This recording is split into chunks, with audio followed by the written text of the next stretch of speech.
আজকে যে ঘটনা ঘটেছে, এই ঘটনাটাকে যদি আপনি একটু গভীর দৃষ্টিতে দেখেন তাহলে এখানে একটা মেসেজ কিন্তু ক্যারি হচ্ছে। গতকালকে আমাদের বিজয় দিবসকে উপলক্ষ করে বঙ্গভবনে যিনি রাষ্ট্রপতি আছেন, তো তিনি বাংলাদেশের বিভিন্ন জায়গার বা বিভিন্ন উচ্চপদস্থ যে ব্যক্তি, ব্যবসায়ী বা আরো বিভিন্ন শ্রেণীমহলের সাথে তিনি গতকালকে একটা সৌজন্য সাক্ষাৎ অথবা বিজয় দিবস উপলক্ষে একটা সংবর্ধনা দিয়েছিলেন। মজার বিষয় হচ্ছে এই সংবর্ধনা অনুষ্ঠানে আমাদের প্রধান উপদেষ্টা ডক্টর মোহাম্মদ ইউনূস তিনি অনুপস্থিত ছিলেন। এর পাশাপাশি আমরা দেখছিলাম যে বৈষম্য বিরোধী ছাত্র আন্দোলনের যারা প্ল্যাটফর্মের নেতারা আছেন তারাও কিন্তু সেখানে অনুপস্থিত ছিল। এখন এই যে অনুপস্থিতিটা, এটা কিন্তু একটা মেসেজ ক্রিয়েট করছে। মেসেজটা হচ্ছে যে রাষ্ট্রপতিকে আসলে একটা রেড কার্ড দেওয়া হয়েছে অন্তর্বর্তী সরকারের পক্ষ থেকে। কিন্তু প্রশ্ন হচ্ছে এই রেড কার্ডের আদৌ কতটুকু ভ্যালু আছে? কারণ আমাদের অন্তর্বর্তী সরকার এই রাষ্ট্রপতিকে তারা কিন্তু তার হাত থেকেই শপথ গ্রহণ করেছেন। ইভেন সংবিধানও তারা অনুসরণ করছেন। আবার একই সাথে দ্বৈত নীতিও তারা অ্যাপ্লাই করার চেষ্টা করছেন। এই যখন পরিস্থিতি, আমরা যতটুকু বা যতদূর বুঝতে পারছি, এই সরকার রাষ্ট্রপতিকে আসলে সরানোর জন্য অথবা রাষ্ট্রপতির পদত্যাগ ইস্যুতে বৈষম্য বিরোধী আন্দোলন বা এই সরকার টিম বি যে চেষ্টা করেছিল, সেখানে রাজনৈতিক সরকার বা রাজনৈতিক দল হিসেবে বিএনপির অনড় অবস্থানের কারণে রাষ্ট্রপতি টিকে আছেন। এখন আমাদের প্রধান উপদেষ্টা ডক্টর মোহাম্মদ ইউনূস তিনি যখন এই অনুষ্ঠানে যাননি, দেন বিষয়টা নিয়ে একটা ভালোই আলোচনা তৈরি হয়েছে। আমাদের সংবর্ধনা অনুষ্ঠানে অনুপস্থিত ছিলেন ডক্টর মোহাম্মদ ইউনূস। রীতি অনুযায়ী বিজয় দিবস এবং স্বাধীনতা দিবসে প্রেসিডেন্টের বঙ্গভবনে সংবর্ধনা অনুষ্ঠান আয়োজন করে থাকেন রাষ্ট্রপতি। এতে সরকার প্রধান হিসেবে যিনি থাকেন, প্রধান বিচারপতি যারা থাকেন, তিন বাহিনীর প্রধান যারা থাকেন, যুদ্ধাহত মুক্তিযোদ্ধা, রাজনৈতিক দলের নেতৃবৃন্দ এবং বিশিষ্ট নাগরিকরা তারা আমন্ত্রণ পান। তো অনুষ্ঠানে সরকার প্রধান ডক্টর মোহাম্মদ ইউনূস কেন অনুপস্থিত ছিলেন সে বিষয় সম্পর্কে আসলে কোনো কিছু জানা যায়নি।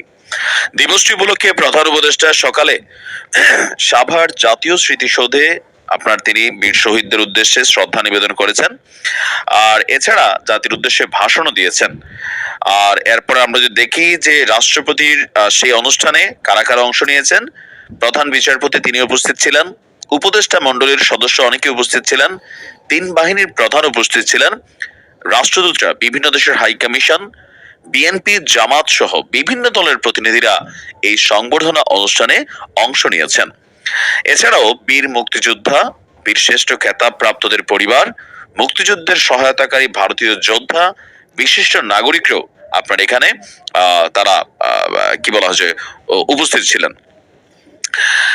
আর বৈষম্য বিরোধী ছাত্র আন্দোলনের পক্ষ থেকে তাহলে বোঝা গেছে যে কি কারণে আসলে আমাদের প্রধান উপদেষ্টা ডক্টর মোহাম্মদ ইউনূস তিনি সেখানে যাননি। কারণ বৈষম্য বিরোধী ছাত্ররা তাদের বক্তব্য হচ্ছে যে রাষ্ট্রপতি শাহাবুদ্দিন চুপ্পু কর্তৃক যে উদযাপনের আমন্ত্রণ সেখানে তারা যাবে না, কারণ তার হাতে এখনো তাজা রক্ত লেগে আছে। তো আমাদের প্রধান উপদেষ্টার যাওয়া না যাওয়ায় আসলে কি কোনো কিছু ভেরি করে এই মুহূর্তে রাষ্ট্রপতির জন্য? আসলে কার্যত কোনো কিছু ভেরি করে না। কারণ এই অন্তর্বর্তী সরকার এটার 1 বছর সামথিং আছে, তারপর তারা সরে যাবে। এরপর আমজনতা হিসাবেই তারা ট্রিট হবেন, বিকজ তারা কোনো পলিটিক্যাল পার্টিকে রিপ্রেজেন্ট করেন না। তবে নতুন একটা পলিটিক্যাল পার্টি আসতে যাচ্ছে, সেটা আলাদা। আর প্রধান উপদেষ্টা ডক্টর মোহাম্মদ ইউনূসের এই যাওয়া না যাওয়ার মধ্যে একটা রেড কার্ড যেটা আমরা ফিল করলাম, সেইটার ইফেক্ট এমনও হতে পারে যে আপনার বৈষম্য বিরোধী আন্দোলনের নেতারা আবার রাজপথে নামতে পারেন। জাতীয় নাগরিক কমিটি যেটা গঠিত হয়েছে, কারণ সরকারের 3টা লেয়ার আছে, একটা সরকারের মধ্যে কানেক্টেড, নাম্বার 2 হচ্ছে বৈষম্য বিরোধী প্ল্যাটফর্ম, নাম্বার 3 হচ্ছে জাতীয় নাগরিক কমিটি। তো 3টা কমিটি মিলেও বিএনপির মতন একটা দলকে এই মুহূর্তে সামলানো কিন্তু সম্ভব না। আবার জামাতের অবস্থানও আপনি যদি একটু খেয়াল করেন, রাষ্ট্রবিরোধী ইস্যু থেকে শুরু করে অনেক কিছুতেই তারা কিন্তু নীরব ভূমিকা পালন করেন অথবা শক্ত কোনো বক্তব্য দেন না যেটা অন্তর্বর্তী সরকারকে সাপোর্ট করে যায় অথবা বিএনপির সাথে সংঘর্ষ বাধে, মানে তারা একটা মিডল মধ্যস্থতাকারী বা মধ্যপন্থী অবস্থানে কিন্তু বিলংস করছেন। তো প্রধান উপদেষ্টার যাওয়া না যাওয়ায় কেউ কেউ বলছেন যে এটা কোনো কিছু ভেরিফাই করে না, কারণ প্রধান উপদেষ্টা তিনি রাষ্ট্রপতিকে বহিষ্কার করার জন্য ক্ষমতা রাখেন না। সংবিধানের আলোকেই তাকে আসলে যদি রাষ্ট্রপতির পদত্যাগ হতে হয় সেটা একটা নানান মানে পারসেপশন ওভার করে যেতে হবে। বরঞ্চ রাষ্ট্রপতির হাতেই প্রধান উপদেষ্টা তিনি শপথ গ্রহণ করেছেন। কেউ কেউ বলছেন এটা এক দ্বৈত চরিত্র এই অন্তর্বর্তী সরকারের, যে রাষ্ট্রপতির হাতে শপথ গ্রহণ করলেন, রাষ্ট্রপতির অনুষ্ঠানে যাচ্ছেন না। তো বিষয়টা হচ্ছে শপথটা তো নিতেই হবে, সরকারে বসতে